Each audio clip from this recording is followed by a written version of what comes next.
নমস্কার, আমি সঙ্গমিত্রা। আমার এই সহজ রান্না চ্যানেলে আপনাদের সবাইকে স্বাগত। আজ আমি রান্না করছি ঝিঙে আলু আর বড়ি দিয়ে পাতলা মাছের ঝোল। আপনারা খুব সহজেই বানিয়ে নিতে পারেন ঝিঙে আলু বড়ি দিয়ে এই পাতলা মাছের ঝোল। এই গরমে গরম ভাতের সঙ্গে খেতে কিন্তু অসাধারণ লাগে। আপনাদের যদি এই রেসিপিটি ভালো লাগে তাহলে লাইক এবং শেয়ার করবেন, আর রেসিপিটি কেমন হয়েছে অবশ্যই কমেন্ট করে জানাবেন। আর আমার এই সহজ রান্না চ্যানেলটাকে সাবস্ক্রাইব করে পাশের বেল আইকনটা দাবাতে ভুলবেন না।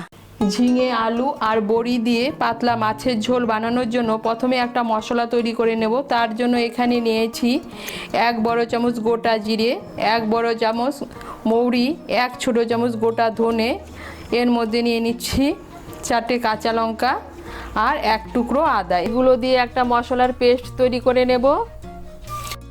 আর যা যা লাগবে আমি রান্না করতে করতে দেখিয়ে দেব। প্রথমেই মাছগুলো ভেজে নেব, তার জন্য কড়াই বসিয়েছি। এর মধ্যে দিয়ে দিচ্ছি সর্ষের তেল। তেলটা গরম হলে প্রথমে এর মধ্যে বড়িগুলো ভেজে নেব। তেলটা গরম হয়ে গিয়েছে, এর মধ্যে আমি বড়িগুলো ভেজে নিচ্ছি। আমি এখানে 6-7টা বিউলির ডালের বড়ি নিয়েছি।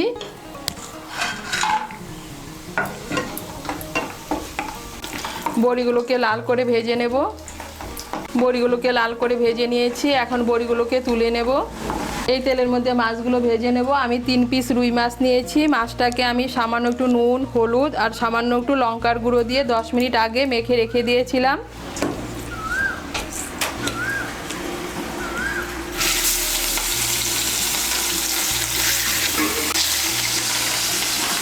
মাছগুলোকে লাল করে ভেজে নেব। এই দেখুন, মাছগুলোকে লাল করে ভেজে নিয়েছি। এখন মাছগুলোকে তুলে নেব। এই তেলের মধ্যে আলুগুলো ভেজে নেব। আমি এখানে 2টো মাঝারি সাইজের আলু নিয়েছি। আলুটাকেও আমি লম্বা সরু করে কেটে নিয়েছি। এর মধ্যে দিয়ে দেব সামান্য একটু নুন আর সামান্য একটু হলুদের গুঁড়ো।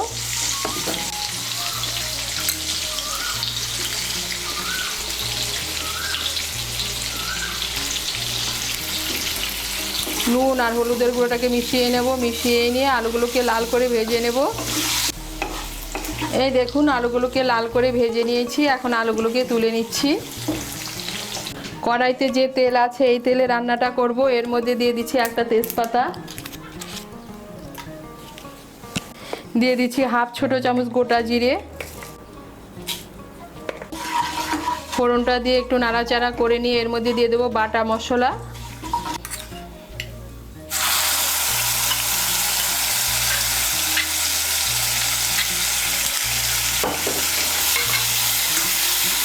মশলাটাকে তেলের সঙ্গে ভালো করে মিশিয়ে নেব। মিশিয়ে নিয়েছি। এর মধ্যে দিয়ে দেবো একটা টমেটো কুচি।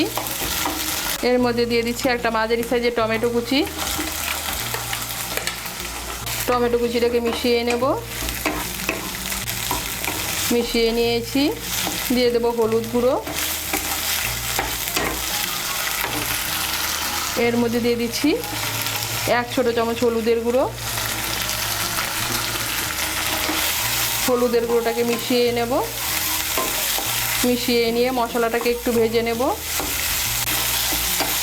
এই দেখুন, মশলাটাকে একটু ভেজে নিয়েছি। এখন এর মধ্যে দিয়ে দেবো কেটে রাখা ঝিঙে। আমি এখানে 2টো বড় সাইজের ঝিঙে নিয়েছি। ঝিঙেটাকেও আমি লম্বা করে কেটে নিয়েছি।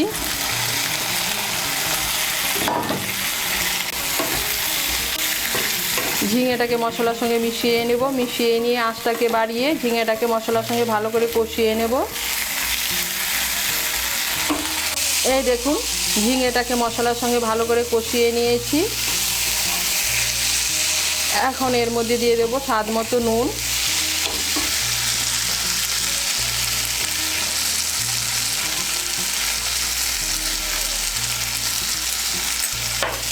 নুনটাকে ভালো করে মিশিয়ে নেব। মিশিয়ে নিয়ে ঝিঙেটাকে আর একটু নাড়াচাড়া করে নেব মশলার সঙ্গে। নাড়াচাড়া করে নিয়েছি। এখন এর মধ্যে দিয়ে দেবো ভেজে রাখা আলু।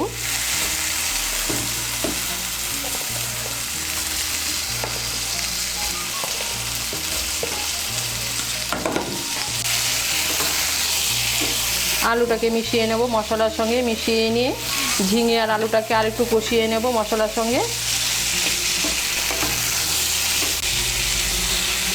কষিয়ে নিয়েছি, এখন এর মধ্যে দিয়ে দেবো জল। আপনারা যেরকম ঝোল খেতে পছন্দ করেন সেই অনুযায়ী জল দেবেন। আমি এর মধ্যে 2 কাপ আর হাফ কাপ গরম জল দিচ্ছি।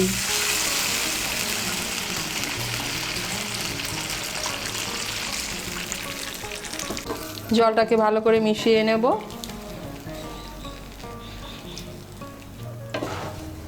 মিশিয়ে নিয়ে ঝোলটাকে এখন ফুটতে দেব।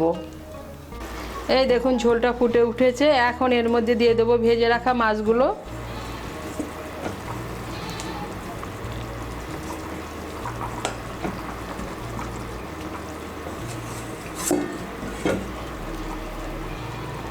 মাছগুলোকে মিশিয়ে নেব, মিশিয়ে নিয়ে আঁচটাকে মিডিয়াম করে 10 মিনিটের জন্য ঢেকে দেব।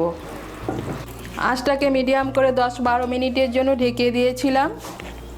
এই দেখুন ঝিঙে আলু সব সেদ্ধ হয়ে গিয়েছে। এখন এর মধ্যে দিয়ে দেবো ভেজে রাখা ডালের বড়ি,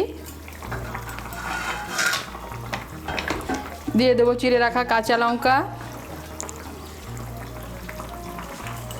ডালের বড়িটাকে মিশিয়ে নেব, ঝোলের সঙ্গে মিশিয়ে নিয়ে আঁচটাকে বাড়িয়ে আরও 2-3 মিনিট রান্না করে নেব। আঁচটাকে বাড়িয়ে আরও 2-3 মিনিট রান্না করে নিয়েছি। বড়িগুলো নরম হয়ে গিয়েছে আর তৈরি হয়ে গেল ঝিঙে আলু আর বড়ি দিয়ে পাতলা মাছের ঝোল। এই গরমে আপনারা এভাবে পাতলা মাছের ঝোল বানিয়ে খেয়ে দেখবেন, গরম ভাতের সঙ্গে খেতে কিন্তু অসাধারণ লাগে। তৈরি হয়ে গেল ঝিঙে আলু বড়ি দিয়ে পাতলা মাছের ঝোল।